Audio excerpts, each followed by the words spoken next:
Thanks for tuning in to the Palm Beach Podcast, a weekly show highlighting people making a positive impact in our community. With your hosts, sports chiropractor and athletic trainer, Dr. James Spencer, photographer and art director, Mike Jones. Our show is brought to you by Pump House Coffee Roasters, Opportunities in Delray Beach, and the Lotus Travel Company for retreats and tours in Palm Beach County.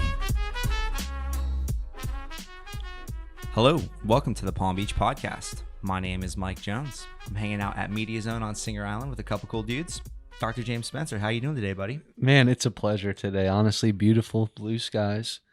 Nice. Sunny blue skies. It is, and a crisp, clean air today. So, we're fortunate to live here in South Florida and to have a special guest in the studio with us today.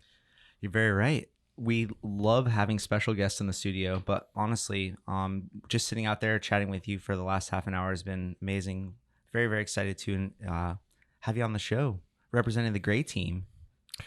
Carrie, introduce yourself. So pleased to be here.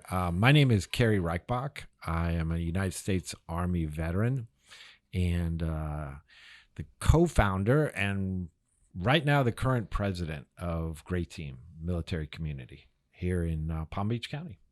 Why don't you share with the listeners a little bit about Gray Team, how it got started, and we'll go from there. Sure.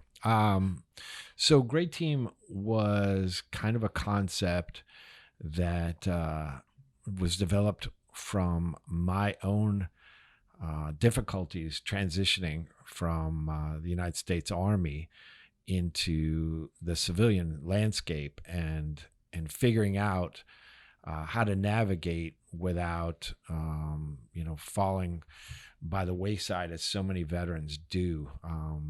I think that there is a process that takes place when you join the military as a youth, which typically that's how 99% of our military is founded, by recruiting out of high school.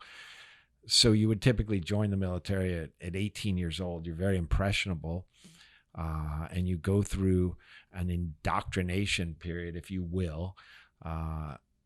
You could call it brainwashing if you wanted to, but it is necessary.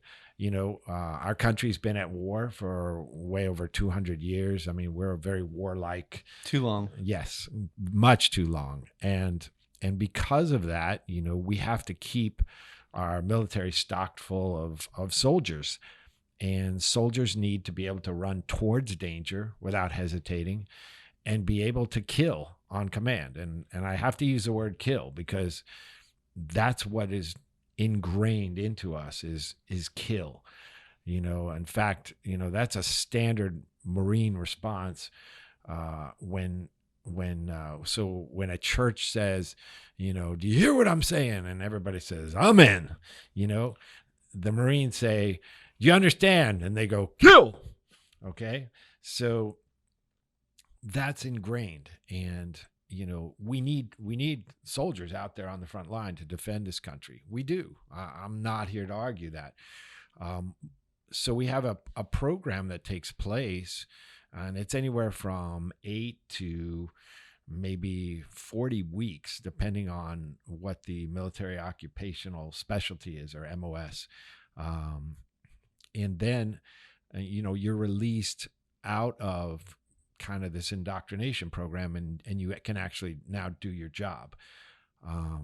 Unfortunately, when your body is damaged or your head is just a mess and you can no longer function, then the military says, okay, son, we're done with you.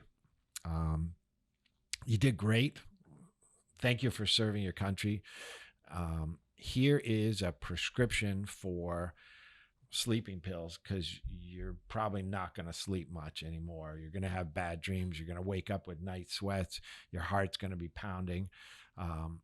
Here's another prescription for antidepressants, because you're basically giving up your culture, your language, all your friends, your family, your purpose in life, your home, and you're going to go out into the civilian world starting with nothing. So here's a prescription for antidepressants because you're going to be depressed and have anxiety. And when those two aren't enough, this is a suicide hotline call. Here's a card. It has that number. Give them a call when things get really bad. And what they don't tell you is that you'll be Baker acted. You'll have armed police officers come to your home and take you away in handcuffs and hold you for 72 hours to determine if you're a threat to yourself or others. And good luck out there, son, because it's rough. Yeah. And that's it. And so you're actually leaving a combat situation in many cases, and you're sitting on the floor in your living room, 30 hours later, and you have no idea what to do with your life. You have no skills really that translate into the civilian community, and your knees hurt, your back hurts, you have constant headache, you have ringing in your ears. And you're 23 years old. It's not like, correct. You're ready to retire. Got a lot of life to live. Yeah. Yeah. So what do you do? And that's kind of where Gray Team was formed. That's beautiful. Thank you. It really is. You should be proud of that. I'm extremely proud of it. I'm extremely proud of the fact that, our success rate is just beyond anything I've ever seen. As far as I'm aware, we are the only organization, nonprofit in the nation that can actually boast of almost 100% success rate. And we work really, really hard to maintain that. And I think that we would be so happy to share that with with the Veterans Administration, with pretty much anybody who would listen long enough. But what we're finding is, it's not really the government that's interested in solving these problems. It's the civilian community, and because they understand what a resource veterans truly are. I mean, we're natural leaders. We're pretty much fearless. We've already gone through hell and come back. So, running a company is nothing for us. We know how to organize. We know how to make split decisions in an instant under extreme duress and stress. So I think that, a community really benefits by having veterans in there, and keeping them alive is, in my idea, just a huge priority. I agree. And again, that's why we wanted to have you on the show, is to share this with the listeners of Palm Beach County, and to highlight the success that you guys have done with the Gray Team. I think it'd be a great starting point to explain literally the phases, like you did to us out there, how the Gray Team works from, I'm a veteran, I come into the Gray Team's facility. How does that work? Well, the first thing you need to know is that there is never a cost to a veteran. So everything every service they receive, from their drinks to their coffee, to food that we provide, to personal training, every service they get is 100% complimentary. It's the least we can do as repayment for the fact that at one point they signed a blank check to the government for everything up into including their life. And for that, we want to at least, try to return them back to some state of normalcy. So to answer your question, they come in, they're interviewed, and we figure out from a standpoint of what are they capable of now. Some just need community, which we're happy to provide, but many of them have traumatic brain injury or post-traumatic stress disorder. And the PTSD is especially troubling because it affects their personality and their ability to maintain a job and good relations with their wife and children or husband. A lot of females also have PTSD. So we have to determine if they're capable of moving up. And if not, then we start them at a little lower level. So we would do this assessment. We're going to do an infrared scan of their body to determine how much body fat they have, how bad their posture is, how weak their bones are, how much muscle mass, what their strength levels are. their mental abilities, short-term memory. If we start to see any type of a dysfunction in that, then we go a step further, and we apply a neurocognitive exam. So we test short-term memory, reflexes, things like that. And if we note that there is brain damage, which could be caused from a number of things, being blown up 3 or 4 times is That'll cause it. Yeah, and Eating lead. yeah, and eating lead, exactly, without taking it off the paint on the walls. One thing people don't realize, just to go on a kind of a little tangent here, is we've made incredible advances in battlefield medicine and also in the safety of our troops, and just in the last 19 years of the war on terror. So what used to take a soldier's life of being blown up by an IED or shot, in multiple times, now with the protective body armor and the up armoring of Humvees, a lot of times the vehicle can be, lifted off the ground by a huge explosion, and everybody inside still has their arms and legs attached to them, which never would have happened before. You would die from that. In fact, when I was in the Army, the Humvees were completely unarmored, and a lot of them had canvas doors and tops, and bullets go right through that, as well as explosions. So they changed all that, and now, Thankfully. yes, thankfully, but it's created new problems that you wouldn't have expected, and that is that after a huge explosion goes off, and the rest of your team comes out, and you're taken off duty because you just got your Humvee was lifted 8 feet in the air and then flipped 6 times by an explosion. You check, and your arms and legs are still attached, and they go, shake it off, you're fine. And what's happened is that vacuum that created that explosion has damaged your brain, and it's only going to be later on, after the event itself, that your personality is going to change, and you have an invisible wound that no one sees, and little by little your brain starts to deteriorate, and you start to have a dysfunction where you can't pay attention anymore. You're losing your vocabulary. Your personality is aggressive. You're angry. You don't sleep. And all that is traced back to that explosion that should have killed you, but now it doesn't. And so eventually you'll be returned to the civilian world, and they're going to say you're fine, but you're not. And what kind of resources do y'all have at the Gray Team to help that? So it's a great question. We will sit down, and if we determine that this has occurred, we can do a full brain scan, determine where the damage is, and if they don't have any bleeding upstairs or any kind of issues, and we'll clear that with a physician through the scan, then they go into what's called hyperbaric oxygen treatment, or HBOT, and that's 40 hours of high pressure oxygen in a tank, really similar to if either of you are divers, that when you come up too fast, you get the bends and you're under high pressure.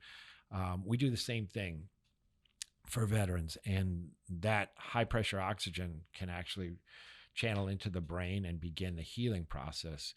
And at the exact same time, we bring them in and we start firing lasers into their brain with special helmets that were designed by a company called Weber Medical in Germany and donated to us.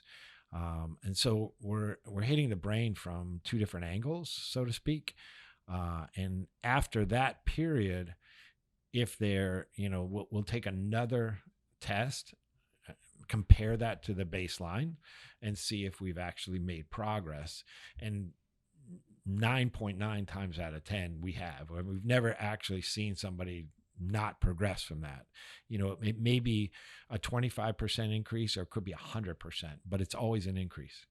And then from there, we begin doing the other things. So now we're going to say, okay, your diet is horrible. You've put on a lot of fat since you left the military because you don't know how to eat properly. That sounds crazy. You're 25 years old, but you've never fed yourself. So Burger King and McDonald's are not the answer. Once in a while, pizza is okay, but not every day. So Sure. That's a huge thing. So we take the diet and we completely dismantle it and teach them about organics and fresh fruits and vegetables. And then we give them personal training. Again, this is all complimentary. They'll come in 3 times a week, and we'll figure out where their strengths and weaknesses are. They may have balance issues. They may have, movement that causes pain. We have physical therapists that will come in and donate their time and figure out, workarounds for the exercises we want them to do and they're incapable of at that moment. And then they'll progress. So it's typically a 90-day program. It can be longer if they need more help. And the best part is when they graduate, they get a certificate and they get their picture in the paper and all that. But what's more important is they stay on, because now they're part of the community. And they will be mentors to the next transitioning kids coming out of the Marine Corps, the Army, the Navy, the Air Force. So it's very sustainable. And then we also provide community events. Every Sunday we do a ruck march, which sounds absolutely horrible. And to anybody who is in the military and has done a ruck march, it's probably the most miserable you ever were, but there's something about it that brings people back together. It's a shared misery. I was going to say, what does that entail? So a ruck march is we have U.S. Army issue rucksacks that if you ever were in a combat situation, you basically carry all your ammo, your equipment, everything on your back. It can be anywhere from 40 pounds to 120 pounds of gear. And you carry it in this backpack that It already sounds miserable, by the way. was probably designed by some torture chamber Sure. guy. And it squeaks constantly when you're walking. Because the frame is made out of plastic. I don't know. So we load that up with, depending on where you're at physically and athletically, we load that up, and then we do kind of a fast walk through a very scenic area. And having all that weight on your body is actually, it burns 2-3 times as many calories. You don't have to run, which a lot of veterans can't because their knees are shot from jumping out of airplanes or what have you, ankles bad. So you can just walk, but you're burning a ton of calories. Your core is hit constantly because you have all this weight that you're carrying, and you sweat like instantly. So there's a detox that happens because it's really an exertion. And then everybody kind of pairs up, you meet people that you didn't know before. And now we're starting to get civilians, which I'm amazed, want to come out and ruck march with us and talk to veterans. It's their only exposure, if you will, to somebody who's actually, worn a uniform and fought for this country. And they enjoy creating that camaraderie too. And they come back over and over again. And eventually they want to purchase their own ruck because they really enjoy it. So I don't want to say it's fun, but apparently it is to other people. Well, it builds community. It definitely is a community builder. So we do that. We have a safe space that's upstairs in the Gray Team headquarters building, and that has lounges. Which is in Boca, correct? That's in Boca. It has lounges and pool table and big flat screen and video games. And this is kind of a place where they can come and get together and talk about, the issues that they're having, but feel safe, that they're surrounded by other veterans rather than, talking to a psychologist who has never served and has no idea what you're talking about, and has actually been known to say, and this is a true story, we had a veteran who came in. He was United States Army Special Forces, and he witnessed one of his best friends, he witnessed one of his best friends in his unit get hit in the face by a sniper, and basically had his friend's brains splatter onto him, who killed instantly. And he was obviously never the same after that. He went to the Veterans Administration to get help. And a woman... Take a minute.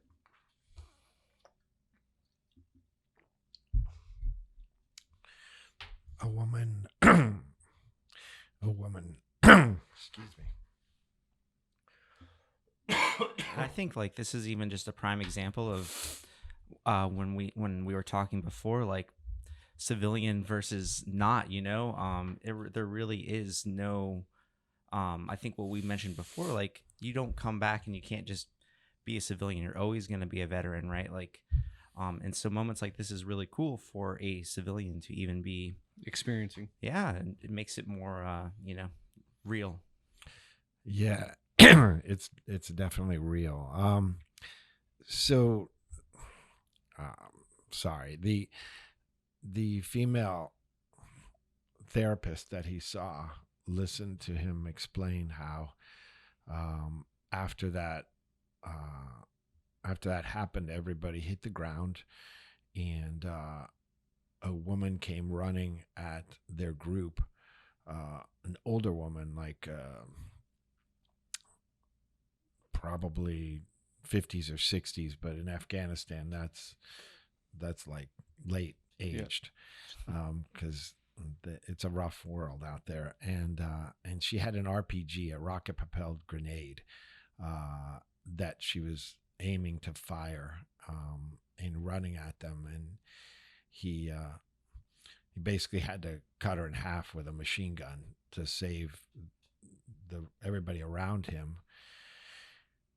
And he explained, that his best friend, who had gone through high school with him and actually got deployed with him, went through boot camp and everything else,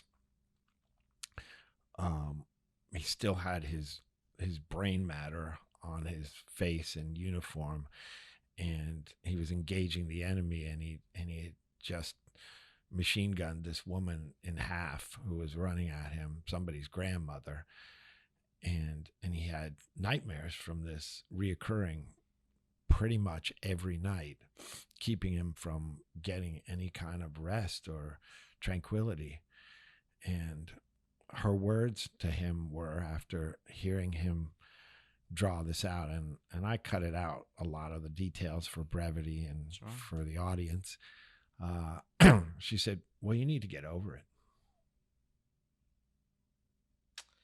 That's lame. It's unfortunate. Like, just get over it. Like that. Yeah, it doesn't work like that. It doesn't. And that just shows this gap between, and this is I think he's 26 now. This is a kid. You don't just tell him, get over it. It's not like, hey, you broke up with your girlfriend. Correct. You're sad. You'll be fine. Get over it. So that's the kind of things that we deal with. And, if left untreated, the pain of living like that will lead to suicide. It's documented. We lose, according to the United States Department of Veteran Affairs, we lose between 20 and 22 veterans a day in this country to suicide.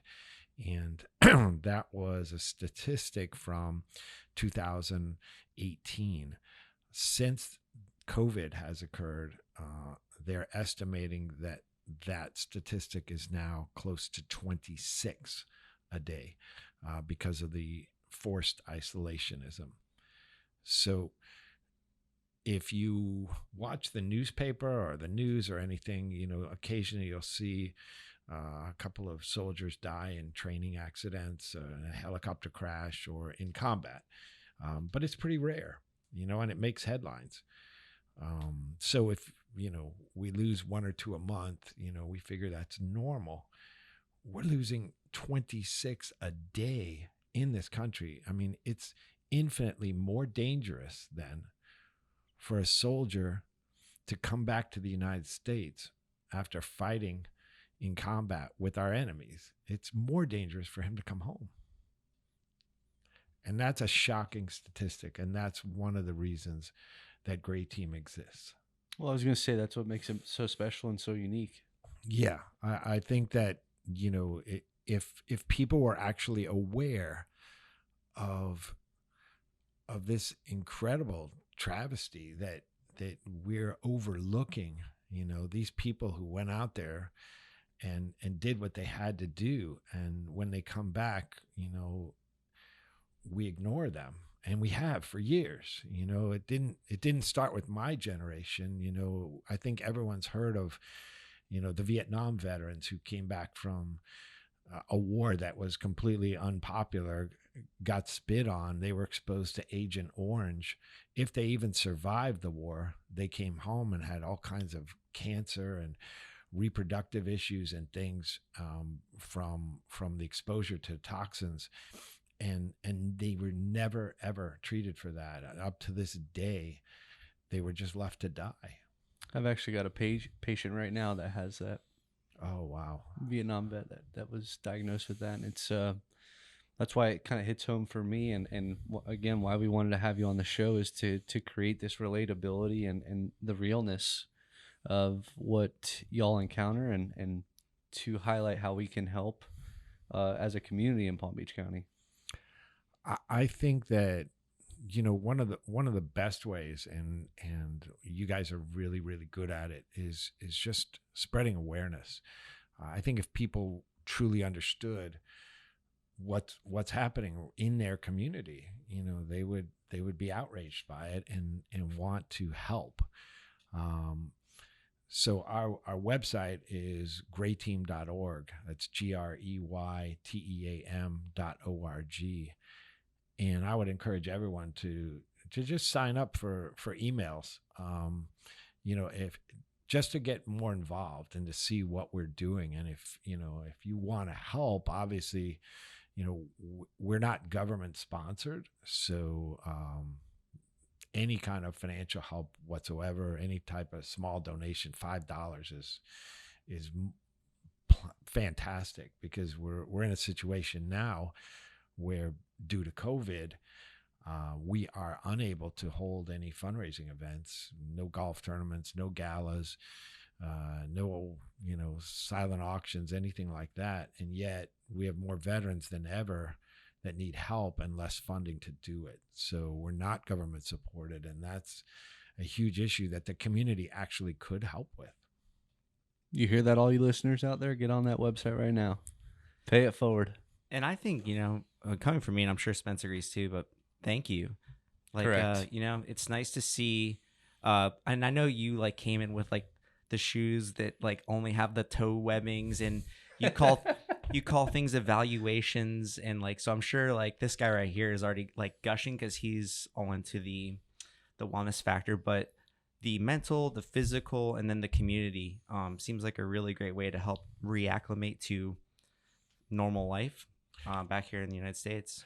I think it can be done. And you said it really clearly that, nobody who comes back from these situations is ever going to be the same naive 18-year-old kid. They're just not. And so they'll always be a veteran. They're not going to be a civilian again.